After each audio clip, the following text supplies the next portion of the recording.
Intuitive heroines, welcome back to the Be Her podcast with me, Deb D. And today we have a special guest, intuitive heroine Holly Corbett, who is going to share her story today. But catch this, my friends, you are in luck because Holly is also a story expert. What kind of expert? What does Holly know about stories? All of that is coming in this episode.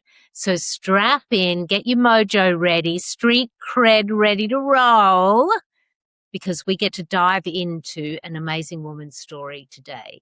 Welcome, Holly. Thanks, Deb. So good to see you again. Yeah, this is going to be fun because we are going to be strapping and straddling more than one type of story and more than one way that we know the world and know ourselves. But before we get there, we're going to begin with how we always begin when we have a special guest here on the podcast, which is asking about the intuitive heroine within. So we all know, unless you're new here, and if you are, g'day. We're so glad that you're here. But if you've been hanging around the Be Her Collective and me for a while, you'll know that we are inspiring and engaging intuitive heroines worldwide. And this is not about getting on the cape and becoming the superhero. If you want to, you can do that. But an intuitive heroine is a woman who knows herself, is connected to her intuition, has returned to heroine status in her story, her life, and her leadership. And so we always begin by asking our guest, where are you at today with your intuitive heroine within?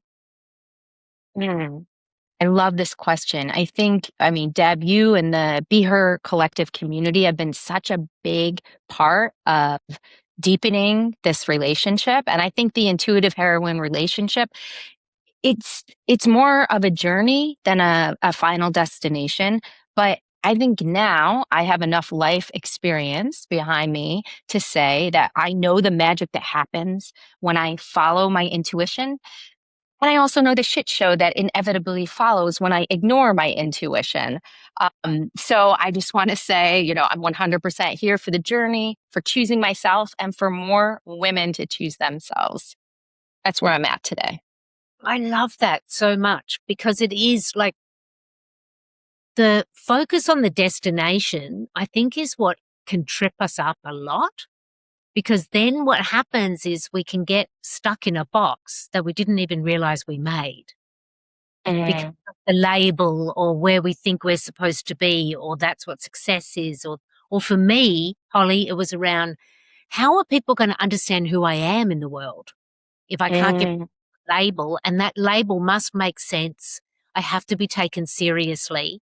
Like that was a big part of my story in coming towards intuitive heroine, because I hid the magic of me for so long because I really feared that people were not going to take me seriously. And I was getting authority.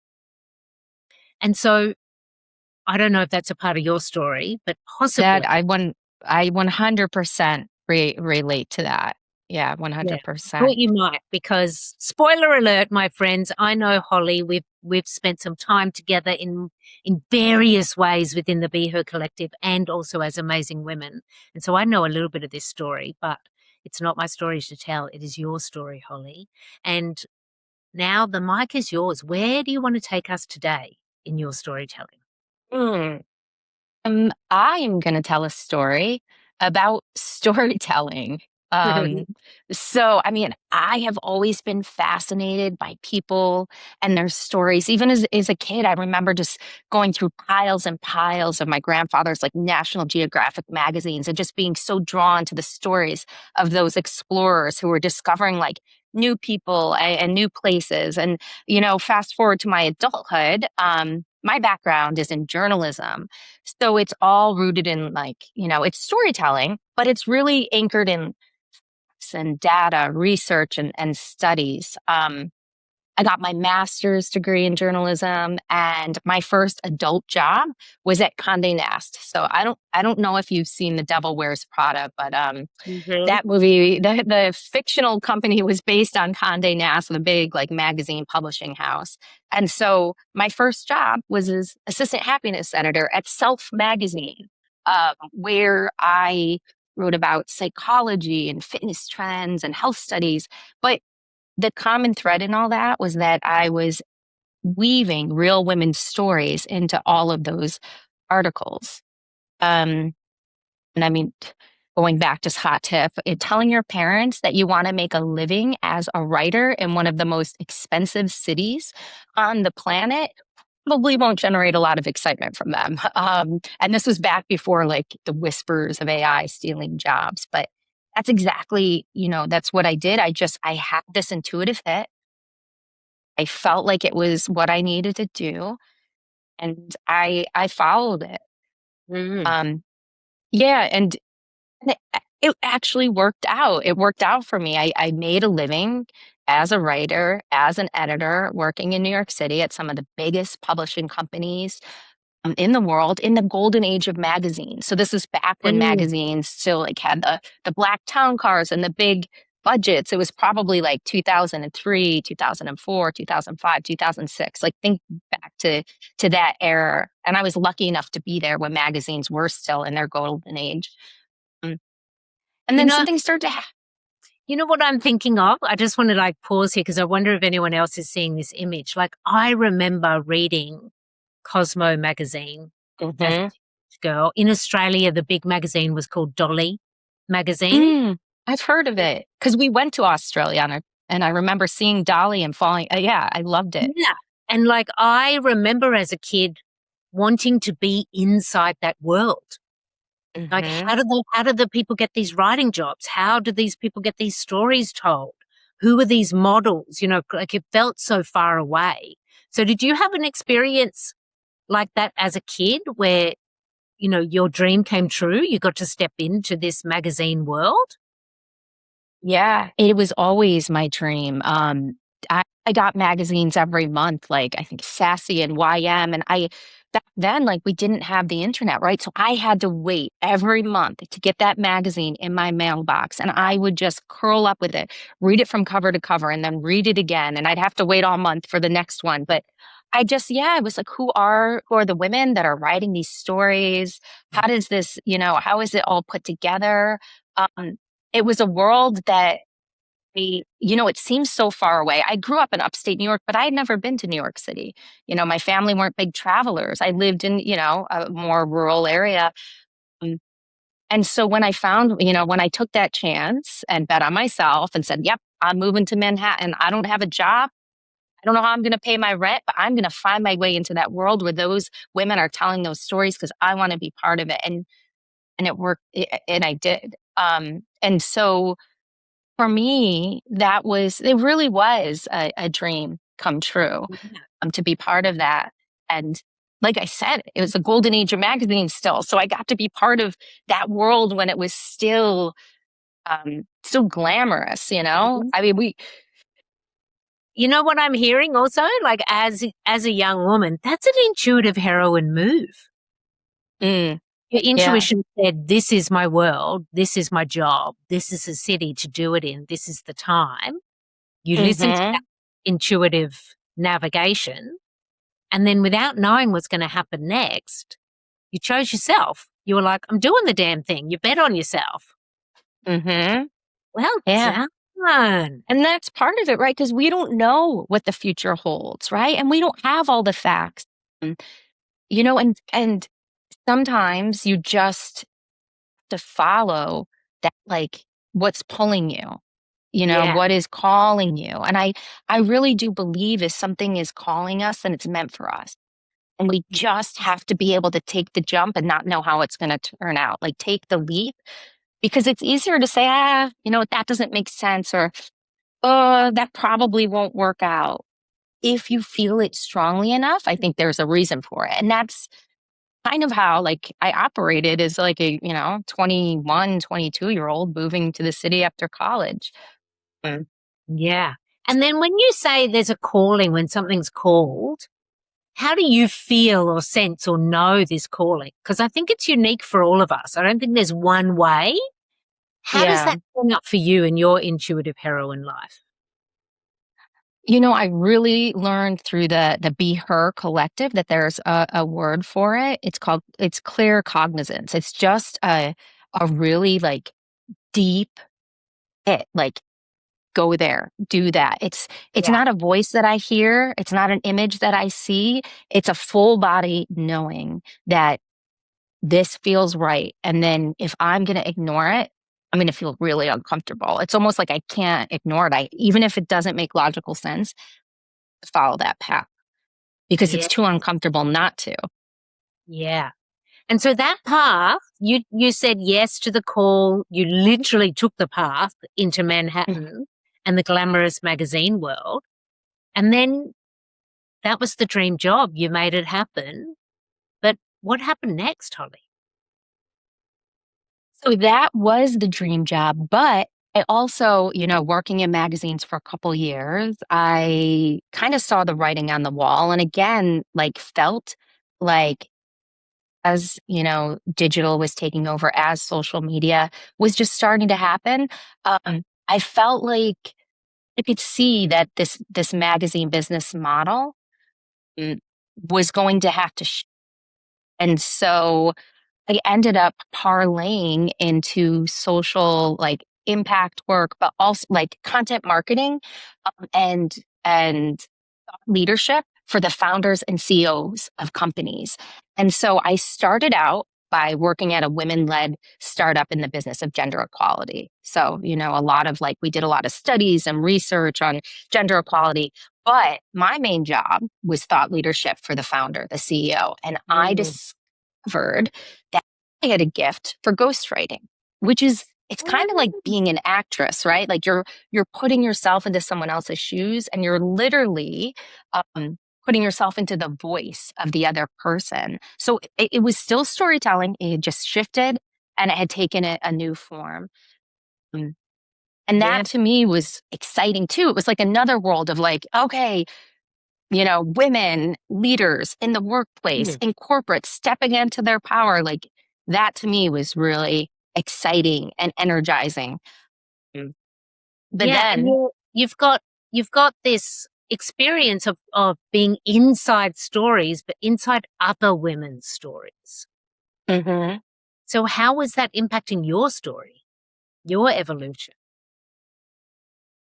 I think it really showed me that, the power of storytelling in order to shape our beliefs about ourselves, right? Like I learned so much from ghostwriting for that female CEO at that first company that I parlayed into content marketing. It was almost like maybe I wasn't, at that point ready to stand up and talk to audiences of 1,000 like her, but it was like I could see and I could put myself into her voice and I could Mm. understand the impact that seeing representation of a woman doing that had on all the women around her. And that really started to inspire me and got me to think about why we need to see more women up there, whether it's, on stage or on podcasts or at the helm of a company or leading their communities, just how important it was to make sure that women were included and in the storytelling, right? And not left out. And so that was also a really powerful like period of my life. But then something changed at an encounter that would change the way I told stories. It would actually shift my identity. And again, this change didn't happen overnight. It was a story that began unfolding um, over the course of 8 years. So back in July of 2018, it all happened when I was asked to give a talk um, about empowering women to use their voice, right? So right on track for me. It's what I was all, doing at the time. And this event, a woman in the audience approached me afterwards. Her name was Kara Doyle of Meeting Your Magic. And she came up to me and said, "Do you know human design?" And I said, "No." And she said, "Can I do a reading for you?" And it was like an intuitive yes. Oh, yes. Mm. So that moment when she did my reading, she didn't do it there, but we connected later and she gave me a really in depth reading. She also gave me an overview of my kids and my husband. And I learned about like the energy centers in human design, which are aligned with the Hindu chakra system, and the gates, which are there's 64 gates in Chinese I Ching. It's based on the Chinese I Ching that are like energy archetypes. Mm, Learning about my human design was like coming home to myself because I learned that the way I had been operating actually was exactly how I was supposed to. It was like an affirmation. So all of these big, these big decisions, like should I move to New York? Yes, even though people were like, you don't even have a job. That doesn't make sense. Like you should set yourself up first. It was designed to make decisions in an instant with a knowing, according to my human design chart. Mm. And so that was affirmation. I learned that I have like an open voice center and an open identity center. And for people who don't know what that means, really, it just means that like a good use of my energy was was amplifying the voices of others, right? That made sense. And amplifying identities and helping to like shape identity stories and images of others, which Mm. okay, well that made sense why I fell into ghostwriting or followed that pull to kind of see what I could do there. Um, and that really just, started this Mhm. obsession of studying human design. So it's like I remember when I got my human design chart, which is years ago now, and human design had been around in the people are talking about it for a while, but I didn't really know much about it. But I also had the same experience of, oh, this is really affirming. More Mm-hmm. more than my star sign, more than like Maya Briggs back in the 90s. Like all of that had made sense to me, but my human design chart when it was read for me, it felt like the more of a complete map of me, not just Mm-hmm. parts of me that were told in part stories. Is that how you experienced it? Because Kira Doyle, Meeting Your Magic, if you don't know Kira Doyle, Meeting Your Magic, Holly and I can say she is a Wonder Woman, and you should be following her on Instagram right now at Meeting Your Magic. Kiera, we love you. When you had your chart read, not only was it affirming for you, but something else happened because you went on a journey then with human design. So Yeah, it slow that down a little bit because that I think is a really important part of the story of like this is a real plot twist. This is where the story really shifts. So what happened for you there?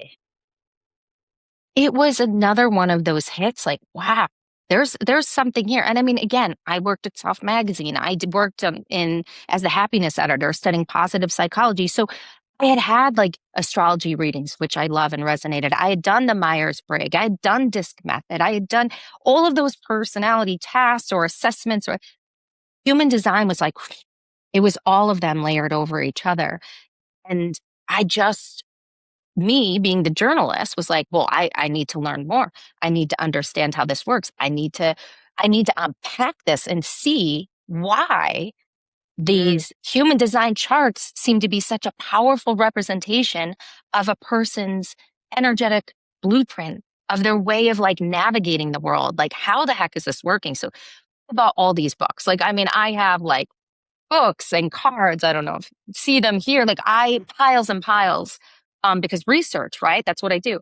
And I would stay up all night reading. I mean, it would be like 3 in the morning, and my husband would wake up and be like, "What are you doing? Why are you staying up all night reading these books?" And honestly, I didn't know, but again, it was a pull, an intuitive pull that I should study and follow that. And I think that's where the shift for me started to happen. mm, My identity until that point had really been wrapped up in telling these like human stories, but picking it all up with the data. And then I started to read charts and I was looking at people's stories, but through the lens of their design chart.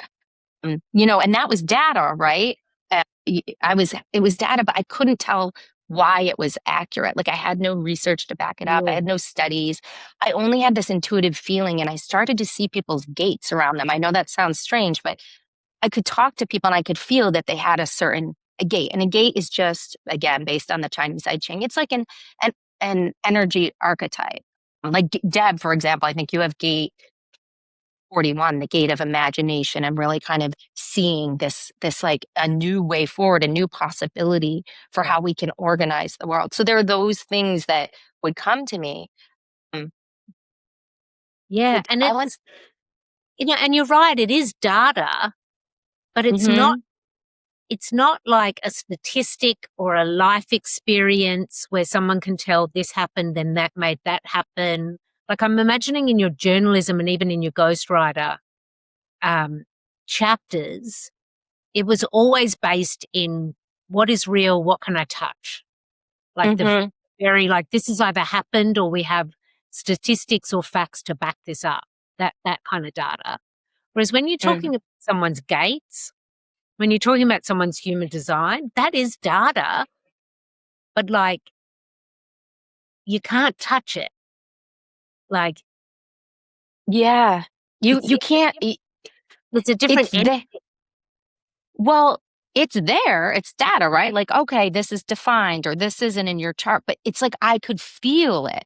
I could feel the data was there, but I could expand upon the data and understand how it manifested in the person I was doing the readings for. And like, and when I would do readings, people would be like, yes, that's me. And like, just between you and me, Deb, I wanted them to say, no, yeah, no, that doesn't resonate. Cause I didn't think I wanted to go, I didn't know if I wanted to go down this path. I was like, okay, prove me wrong. I'm going to study all this. I'm going to read as many charts as I can.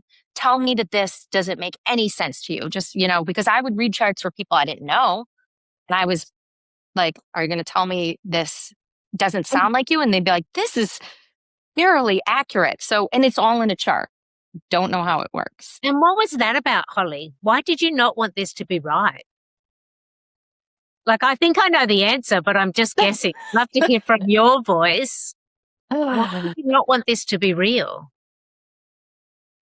guess because I realized that it would send me down a very different that I didn't know what that path would look like that had never I mean with magazines it's like okay you go you work at magazines you understand that you're climbing up a masthead or there's like a path right there it's kind of Ah, a trajectory that's laid out yeah. but with this I didn't have a trajectory I didn't know first of all, I didn't know where it would go. I didn't know where I was going because it's a risk to invest all this time, all of this energy. I mean, I had to back it up with credentials, being me, being like, oh, well, I have to make sure that, I can prove that this is legit. So then I went as far as to get certified in quantum human design through Dr. Karen Curry Parker to the highest level, just so I could say I was, legitimate. It just seems so risky to me. But, there was no clear path. But again, I was following my passion, was Mm, following my intuition. So it was the same strategy, just a yeah. different circumstance. Yeah. And I think as women, we do that a lot. Like I know a lot of women who feel like we need to learn more or get the certification or justify it in a way so that we're understood, so that we can understand what's actually happening, particularly when a life path and an identity is shifting so dramatically. We're trying to find ground, we're trying to find scaffolding. Like, is that how it felt for you?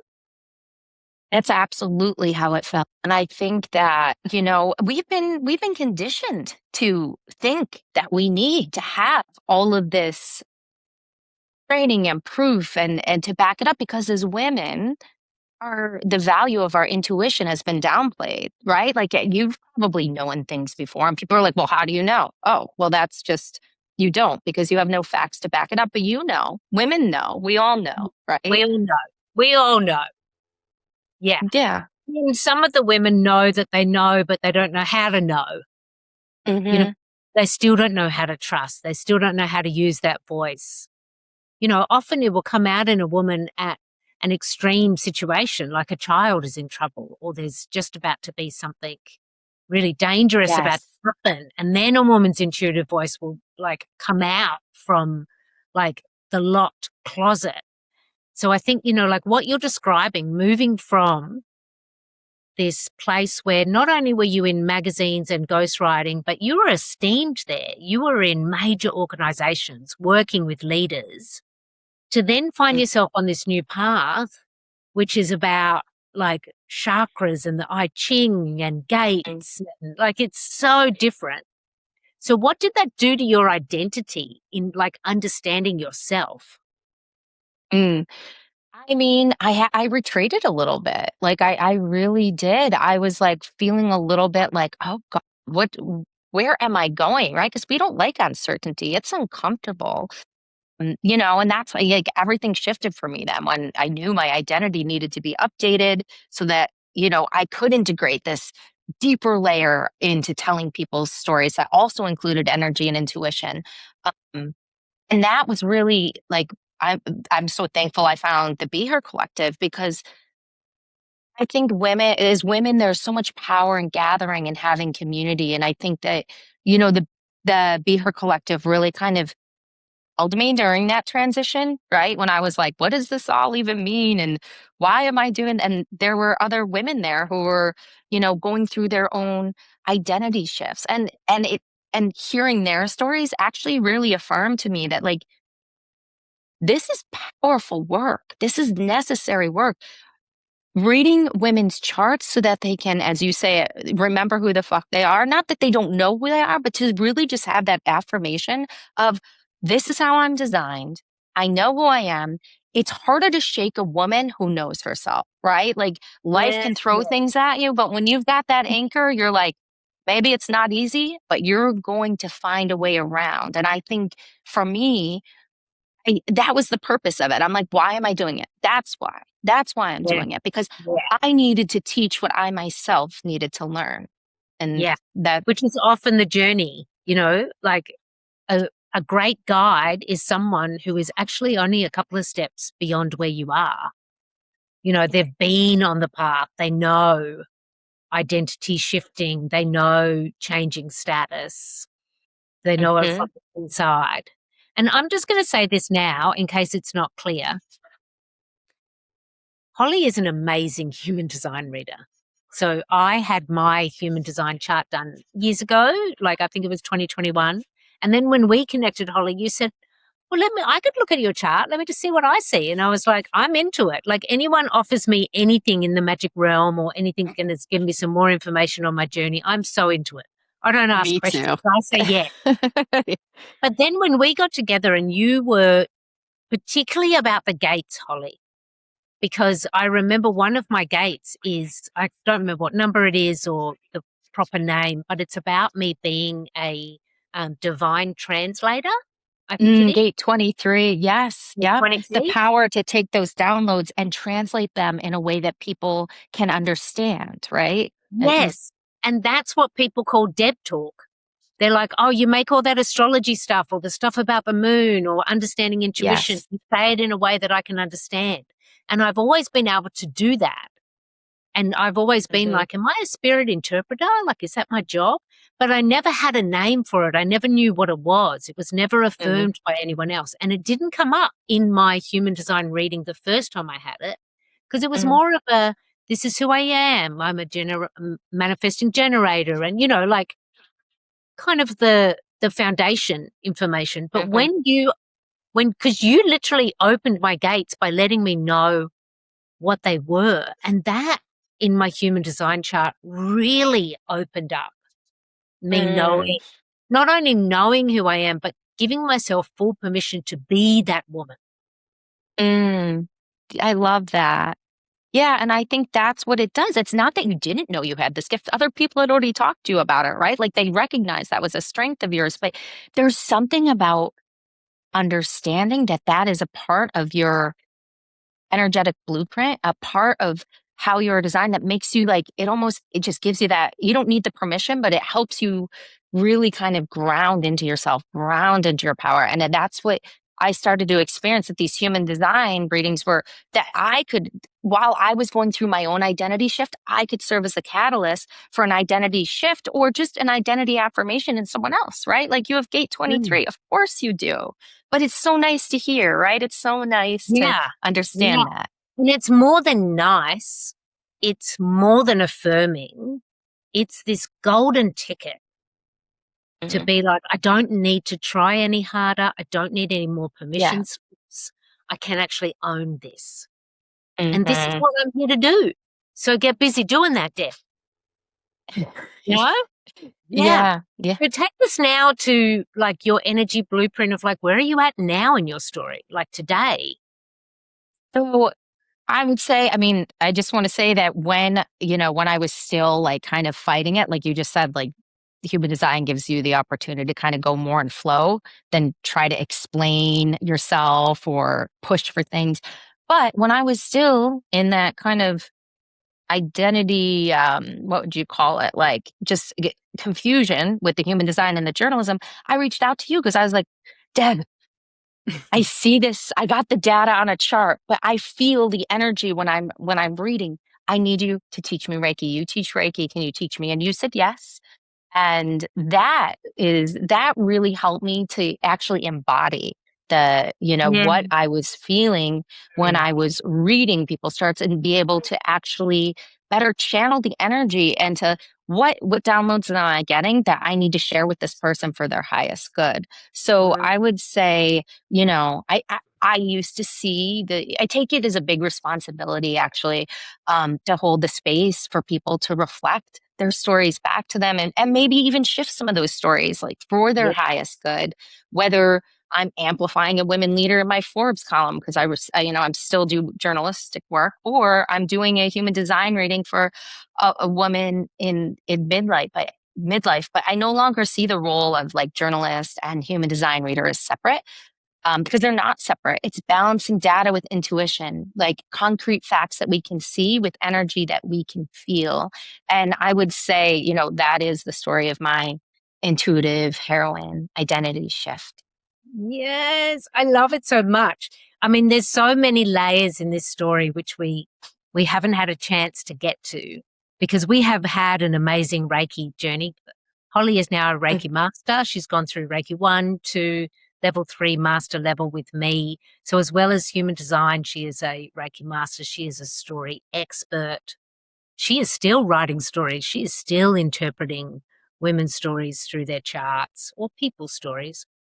And so for those people who are wanting to follow along, Holly, to hear more of you, read your work, maybe get their own human design chart, where can they find you? Um, so they can find me at, uh, Substack, Human Design by Holly. You can get your customized report there on how to use your human design to elevate your story and elevate your leadership. And I just want to pause and say the one thing that I really do know, even as I don't know where this path will follow, is that when women better know themselves, we can better own our stories and that this inner work leads to change in the outer world. Yes. And the more women we have who know themselves, who love themselves, who are bravely telling their stories, the more change we'll see, right? Because courage is contagious. And when women tell their stories, the story changes. So that is why I want to reach as many women as possible, especially women in midlife, because I believe we are at our most powerful then.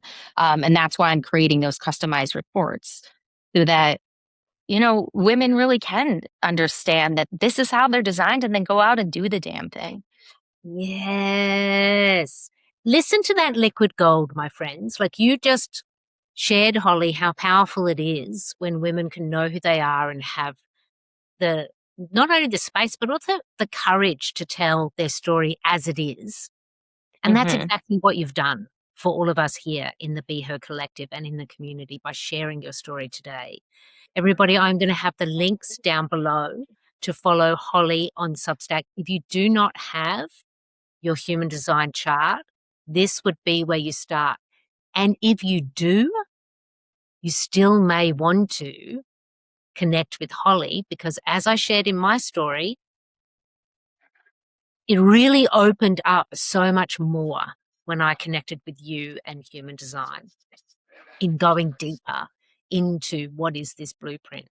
And so if you haven't picked up what we are putting down, both Holly and I agree, and also do this work in the world, It's time for us as women to take the mic, share our stories, allow ourselves to be who we are, and then really love who we are.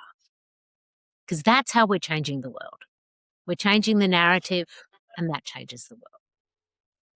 So, Holly, the Be Her Collective is on a mission to inspire and engage 1 million intuitive heroines worldwide. When that happens, what do you imagine that will change for women and the world? Mhm. I love this so much because there's such power in women gathering together in community and sharing their stories. So when the Be Her Collective reaches 1 million women, I imagine we'll have a world that elevates the divine feminine, where we have more leaders who are putting people and planet over profit, where being is as valued as doing, a world where people are less cut off from their intuition and their own inner compass and more in touch with their hearts. So I think we'll have a more heart led world. And I think that's a world more of us want to live in. Yes, everybody, let's imagine that world together for our last breath for this amazing episode. Holly, thank you so much for joining us Thank you, here at Deb. the podcast. Let's not only inspire, let's create that world, women, because we're doing the damn thing, because we are the intuitive heroines.